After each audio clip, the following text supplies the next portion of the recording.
हम पढ़ेंगे कक्षा 12वीं का अध्याय रोकड़ प्रवाह विवरण। रोकड़ प्रवाह विवरण में व्यवसाय की उन मदों को शामिल किया जाता है जो रोकड़ को प्रभावित करती हैं। यह विवरण संस्था में रोकड़ के अंतर प्रवाह, इनफ्लो और बाहरी प्रवाह, आउटफ्लो को दर्शाता है। यह दो स्थिति विवरणों की तिथियों के मध्य रोकड़ में परिवर्तन को दर्शाता है। इसे वित्तीय स्थिति में हुए परिवर्तनों का रोकड़ आधार पर विवरण भी कहा जाता है। रोकड़ प्रवाह विवरण तैयार करना। रोकड़ प्रवाह विवरण तैयार करने के लिए अकाउंटिंग स्टैंडर्ड 3 के नियमों का पालन किया जाता है।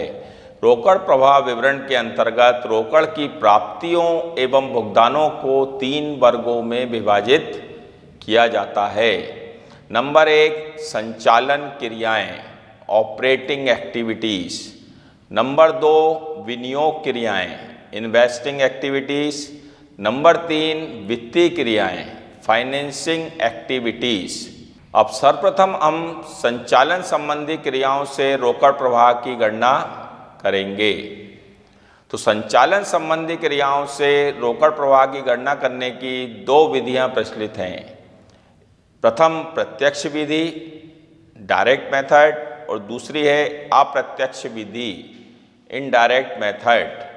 प्रत्यक्ष विधि के अंतर्गत जितना भी नकद विक्रय होता है, देनदारों से प्राप्तियां, लेनदारों को भुगतान, वेतन, किराया इत्यादि का लेखा किया जाता है।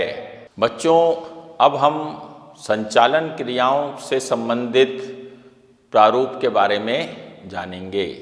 बच्चों, ऑपरेटिंग एक्टिविटीज के अंतर्गत सबसे पहले हम लेते हैं gross cash receipt. Gross cash receipt.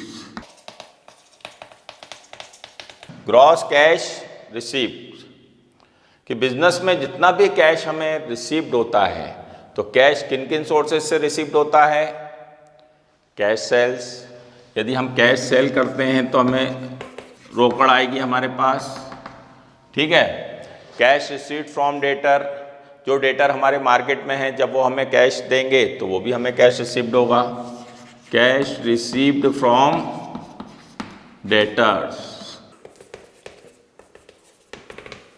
Commission received, यदि हम कोई ऐसा काम करते हैं जिसमें हमारा कमीशन बन जाता है तो कमीशन रिसीव्ड, ये भी एक सोर्सेज हो गया। और जो हमारा पैसा वगैरह डिपॉजिट होता है फाइनेंस कंपनी में, बैंक्स पे, उस पर हमें क्या रिसीव्ड होता है? इंटरेस्ट। तो इंटरेस्ट रिसीव्ड, तो ये भी एक हमारा सोर्सेज हो गया, ठीक है। तो ये सर्वप्रथम आएंगे ग्रॉस कैश रिसीव्ड कि कितनी रोकड़ हमारे पास आ रही है, ठीक है। इसमें से हम पेमेंट करेंगे, लेस करेंगे gross cash payment. Gross cash payment, तो कैश पेमेंट कैश काय में जाती है? आप सभी को मालूम है, salary paid, rent paid, creditor paid, cash purchase. तो ये आ गया cash purchase, rent paid, salary paid, ठीक है। Electric expenses paid, administrative expenses paid, सभी में हमारी कैश का फ्लो होता है, कैश जाती है, ठीक है। तो अभी तो मैंने ये 2-3 नाम लिख दिए हैं, तो ये हमारा पेमेंट हो रहा है। तो जितनी भी कैश रिसीव्ड होती है उसमें से लेस करते हैं gross cash payment. Gross cash received less gross cash payment equal to क्या निकलती है? Cash generated from operating activities, कि इतनी कैश हमारे पास बची है, जनरेट हुई है।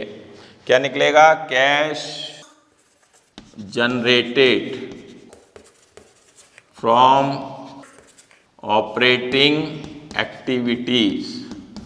Cash generated from operating activities, इसमें से लेस कर देते हैं अपन इनकम टैक्स, लेस कर देंगे इनकम टैक्स, जो कि पे करना कंपलसरी होता है, ठीक है।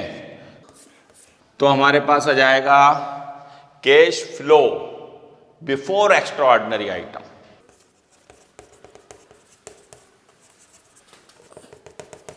Extraordinary items, cash flow before extraordinary items, और इसमें ऐड कर देंगे extra ordinary items, extra ordinary items.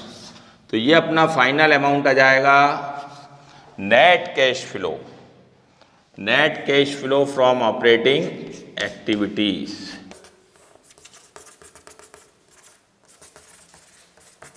Net cash flow from operating activities.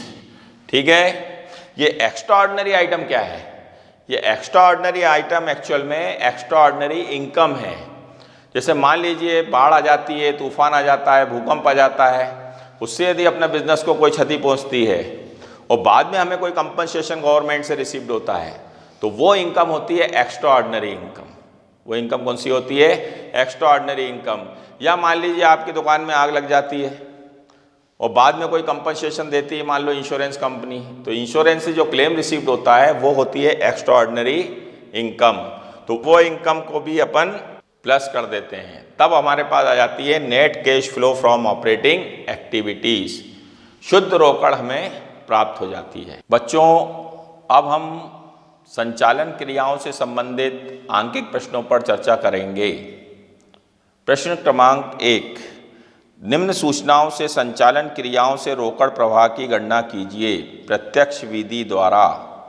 देनदारों से प्राप्त रोकड़ कैश रिसीव्ड फ्रॉम डेटर्स 45,000, नगद विक्रय कैश सेल्स 60,000, लेनदारों को भुगतान कैश पेड टू क्रेडिटर्स 30,000 30,000, नगद क्रय कैश परचेस 25,000 25,000, वेतन का भुगतान सैलरी पेड 10,000, कमीशन प्राप्त कमीशन रिसीव्ड 5,000, स्कंद की हानि पर बीमों का दावा insurance claim for loss of stock 40,000 40,000, आयकर का भुगतान इनकम टैक्स पेड 13,000। बच्चों, जैसा कि प्रश्न में बताया गया है, हमें संचालन क्रियाओं से रोकड़ प्रवाह की गणना करना है प्रत्यक्ष विधि द्वारा। तो प्रत्यक्ष विधि का प्रारूप जैसा कि मैंने अभी पूर्व में बताया था, सबसे पहले अपन लेते हैं gross cash received. Gross cash received,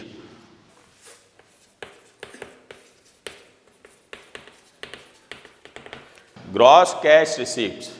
gross cash receipts के अंतर्गत हमें अपने प्रश्न में सर्वप्रथम दिया है देनदारों से प्राप्त रोकड़ कैश रिसीव्ड फ्रॉम डेटर।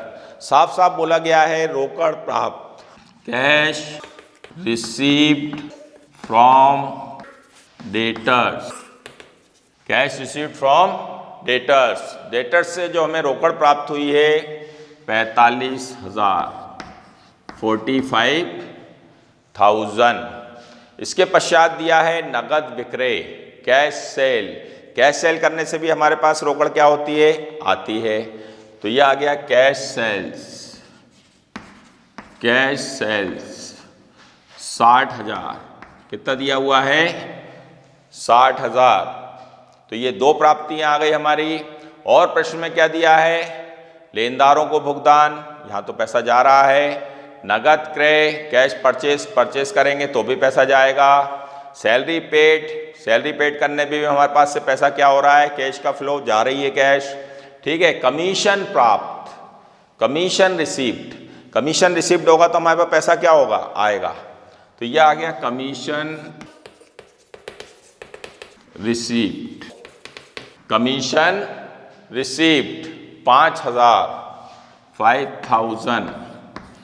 ठीक है। कमीशन प्राप्त, फिर दिया स्कंद की हानि, ये हमारी एक एक्स्ट्रा ऑर्डिनरी इनकम हो गई। उसके बाद आयकर का भुगतान, इनकम टैक्स पेड। ठीक है, जो पे करना हमें कंपलसरी होता है। तो ये तीन प्राप्तियां दी हमने। पूरा क्वेश्चन का अवलोकन किया तो हमें कितनी प्राप्तियां मिली? 3। तो ये आ गई 1,60,45 1,05 1,10,000 1,10,000। 1,10,000 रुपये की हमें रोकड़ प्राप्ति हुई, 1,10,000। अब इसमें से लेस करते हैं gross cash payment, gross cash payment जिसमें हमारा पैसा जा रहा है। तो ग्रॉस कैश पेमेंट, ठीक है। कैश का फ्लो, कैश किस किन चीज़ों में पेड कर रहे हैं अपन, तो फिर अपन स्टार्टिंग से देखते हैं। लेनदारों को भुगतान, क्रेडिटर पेड, यह आ गया क्रेडिटर्स पेड 30,000। क्रेडिटर को हम कितना रुपए पेड कर रहे हैं, 30,000। नगद क्रय, कैश परचेस, कैश परचेस करेंगे तो भी पैसा क्या होगा हमारे पास से जाएगा। तो ये आ गया कैश परचेस 25,000, 25,000, ठीक है। कितने रुपए का परचेस किया हमने, 25,000। इसके बाद दिया वेतन का भुगतान, सैलरी पेड, सैलरी पेड करेंगे तो भी हमारे पास से पैसा क्या होगा, जाएगा। तो सैलरी पेड, ये सैलरी पेड 10,000, 10,000। सैलरी हम कितना पेड कर रहे हैं, 10,000, ठीक है। तो ये 3 पेमेंट हमारे क्वेश्चन में दिए हुए हैं जिसमें हमारा पैसा जा रहा है। तो ये 30, 25, 55 और 10, 65,000, 65,000, 65,000 हमारा पेमेंट हुआ है और हमें रिसीव कितना हुआ था, 1,10,000। 1,10,000 में से 65,000 हमारा पेमेंट हो गया। तो माइनस कर देंगे तो ये हमारा क्या निकलता है, जैसा कि मैंने अभी बताया था, cash generated from operating activities, cash generated from operating activities. 1,10,000 में से 65,000 माइनस किया तो हमारे पास आ गया 45,000। 45,000 रुपये हमारे पास कैश बचा है जनरेट होने के लिए, जिसको हम आगे जनरेट कर सकते हैं। अब इसमें से लेस क्या करते हैं, इनकम टैक्स, लेस कर देंगे इनकम टैक्स, जो कि पे करना कंपलसरी होता है। इनकम टैक्स, इनकम टैक्स जो कि चुकाना है, कितना दिया है इनकम टैक्स, 13,000 रुपये, 13,000। 13,000 का हमने टैक्स पेड कर दिया। तो हमारे पास जो कैश बची है, 5 में से 3, 2, 3, 32,000 रुपये, 32,000 रुपये हमारे पास कैश अभी भी बचा है। Cash flow before extraordinary items, cash flow before extraordinary items, और ऐड कर देते हैं एक्स्ट्राऑर्डिनरी आइटम। जैसा कि मैंने पूर्व में बताया था, एक्स्ट्राऑर्डिनरी आइटम क्या है, एक तरह से एक्स्ट्राऑर्डिनरी इनकम है। तो हमारे प्रश्न में दिया हुआ है स्कंद की हानि पर बीमों का दावा, कि हमारे को स्कंद की हानि हो गई थी, स्टॉक का लॉस हो गया था, तो इंश्योरेंस ने क्लेम दिया है, क्लेम एक्सेप्ट कर लिया है 40,000 रुपये। तो ये हम ऐड कर देंगे insurance claim, insurance claim for loss of stock, insurance claim for loss of stock 40,000, 40,000 रुपये हमें क्लेम रिसीव्ड हो गया। तो अब हमारी कैश हो गई है 72,000। जो नेट कैश फ्लो आती है 72,000, net cash flow from operating activities, net cash flow from operating activities. तो इस प्रकार हमें शुद्ध रोकड़ राशि प्राप्त हुई। बच्चों, अब हम संचालन क्रियाओं से संबंधित अप्रत्यक्ष विधि का प्रारूप जानेंगे।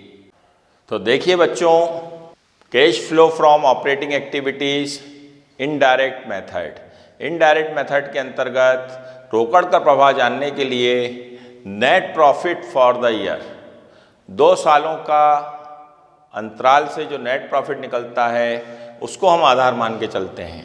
Net profit for the year add करेंगे नॉन कैश आइटम्स।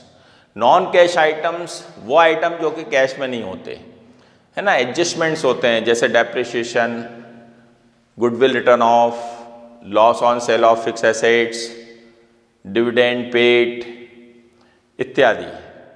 तो ऐड करेंगे नॉन कैश आइटम, तो हमारे पास आ जाएगा profit before working capital changes, profit before working capital changes. और इसमें से लेस कर देंगे यदि मान लो कोई नॉन ऑपरेटिंग इनकम रिसीव्ड होती है, जैसे कोई डिविडेंड रिसीव्ड, इंटरेस्ट रिसीव्ड इत्यादि, तो वो इसमें से क्या हो जाएगी, माइनस। अब हम ऐड करेंगे वर्किंग कैपिटल। वर्किंग कैपिटल से रिलेटेड आइटम जो होते हैं current assets minus current liabilities. Working capital का क्या फार्मूला होता है, पूर्व अध्याय में हमने पढ़ा था, current assets minus current liabilities. तो ऐड करेंगे डिक्रीज इन करेंट एसेट्स। यदि हमारी करेंट एसेट्स डिक्रीज हो रही है, कम हो रही है, तो वो ऐड हो जाएगी। और लेस करेंगे, ऐड करेंगे इंक्रीज इन करेंट लायबिलिटीज। और लायबिलिटीज यदि इंक्रीज हो रही है तो वो भी ऐड हो जाएगी। और इसी का just opposite, decrease in current assets, हमारी कैश बढ़ रही थी, हमने ऐड करी। अब करेंट एसेट्स यदि हमारी इंक्रीज हो रही है तो हमारी कैश क्या होगी, कम होगी, तो इसको हम लेस कर देंगे, इंक्रीज इन करेंट एसेट्स और डिक्रीज इन करेंट लायबिलिटीज। तो इस प्रकार हमें जो राशि प्राप्त होगी वो होगी net cash flow from operating activities.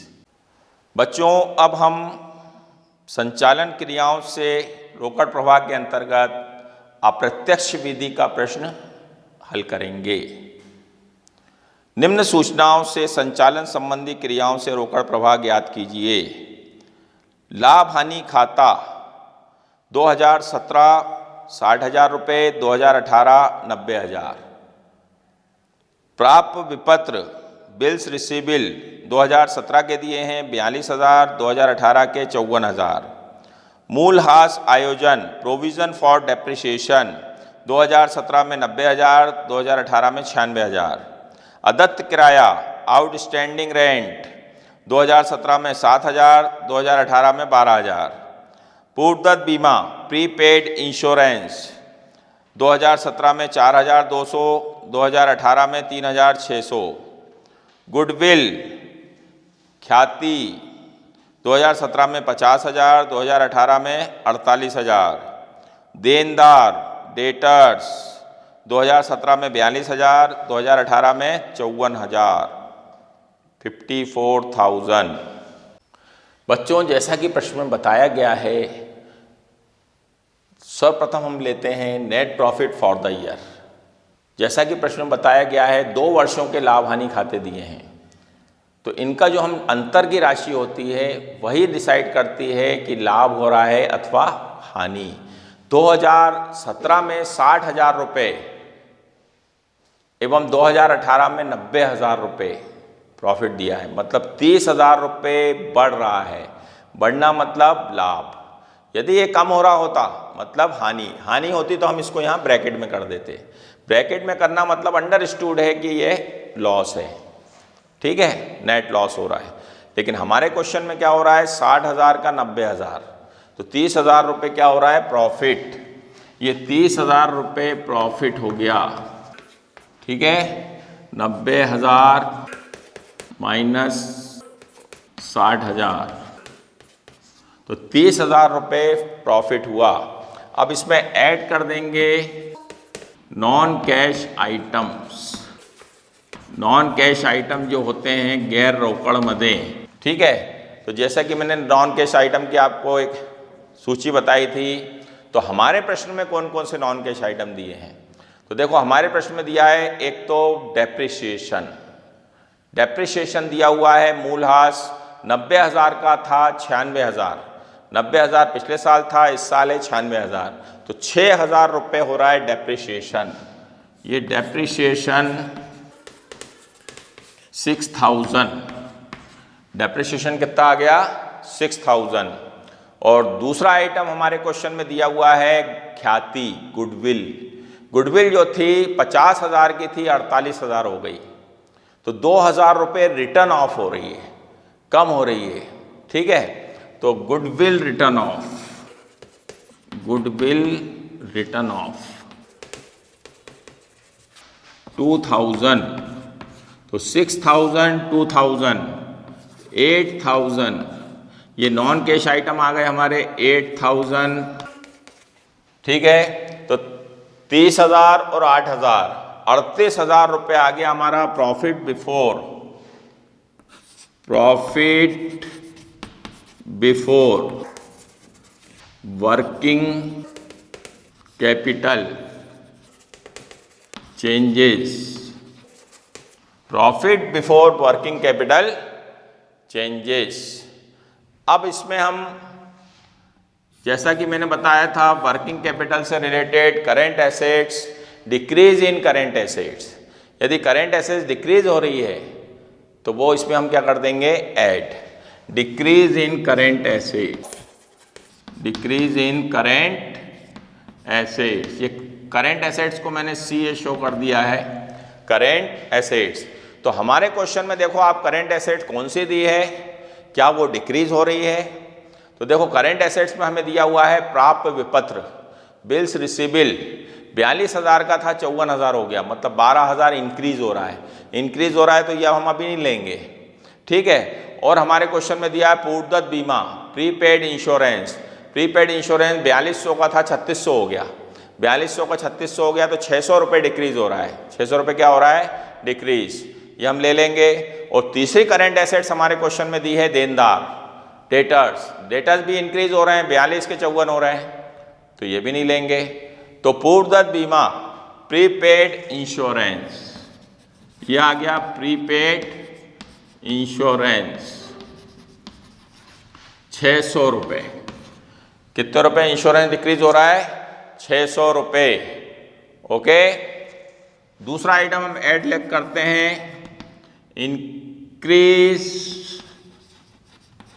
In current liability, short में मैंने CL लिख दिया, करेंट लायबिलिटीज, ठीक है। तो करेंट लायबिलिटीज आप अच्छी तरह पहचानते हैं। तो अपने क्वेश्चन में कौन सी करेंट लायबिलिटीज है जो कि इंक्रीज हो रही है, बढ़ रही है? तो अपने क्वेश्चन में एकमात्र करेंट लायबिलिटी दी है अदत्त किराया, आउटस्टैंडिंग रेंट, 7,000 का था 12,000 हो गया, 7 का 12 हो गया, तो कितने इंक्रीज हो रहे हैं, 5,000, तो यह आ गया आउटस्टैंडिंग रेंट 5,000। तो इस प्रकार 5,600 रुपये ये हमारी रोकड़ को बढ़ाएंगे। तो 38,000 तो हमारे पास ऑलरेडी रोकड़ थी, 5,000 और आ गई, 38 और 5 43,600, ठीक है। कितनी कैश हो गई हमारे पास, 43,600, 43,600, 43,600। अब इसमें से लेस कर देंगे इन्हीं का opposite, less increase in current assets, increase in current assets CA। तो हमने अभी पढ़ा था दो करेंट एसेट्स हैं हमारी जो इंक्रीज हो रही हैं, एक तो बिल्स रिसीवेबल, बिल्स रिसीवेबल आपके हो रहे हैं 42 के 54, 42 के 54 कितने इंक्रीज हो रहे हैं, 12,000, तो यह आ गया बिल्स रिसीवेबल 12,000, ठीक है। और दूसरा आइटम था हमारा देनदार, डेटर्स, डेटर्स 42 के 54 हो रहे हैं, तो ये भी इंक्रीज हो रहे हैं 12,000, तो ये डेटर्स 12,000, तो 12 और 12 24,000 रुपये, ठीक है। 24,000 रुपये माइनस कर देंगे 43,600 में से, ये 24,000 माइनस किए, तो ये हमारा नेट कैश फ्लो आ गया, ठीक है, 0, 0, 6, 9, 1, 19,600, ये आ गई हमारी net cash flow, net cash flow from operating activities, net cash flow from operating activities. बच्चों, आज हमने रोकड़ प्रवाह विवरण से संबंधित कुछ आंकिक प्रश्नों पर चर्चा की। अब आपके अभ्यास हेतु मैं कुछ प्रश्नों को बोल रहा हूँ जिन्हें आप अपनी उत्तर पुस्तिका में नोट करें।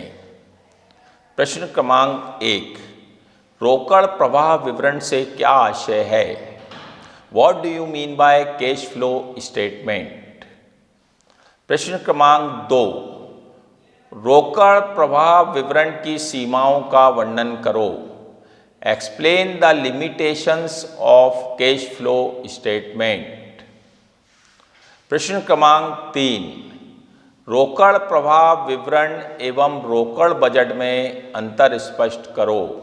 Write the difference between cash flow statement and cash budget. प्रश्न क्रमांक 4, रोकड़ प्रवाह विवरण एवं कोष प्रवाह विवरण में अंतर स्पष्ट करो। Write the difference between cash flow statement and funds flow statement. प्रश्न क्रमांक 5, कोष प्रवाह विवरण का महत्व समझाइए। Explain the importance of funds flow statement. तो इस प्रकार बच्चों आप इन प्रश्नों का अभ्यास करें, अपनी उत्तर पुस्तिका में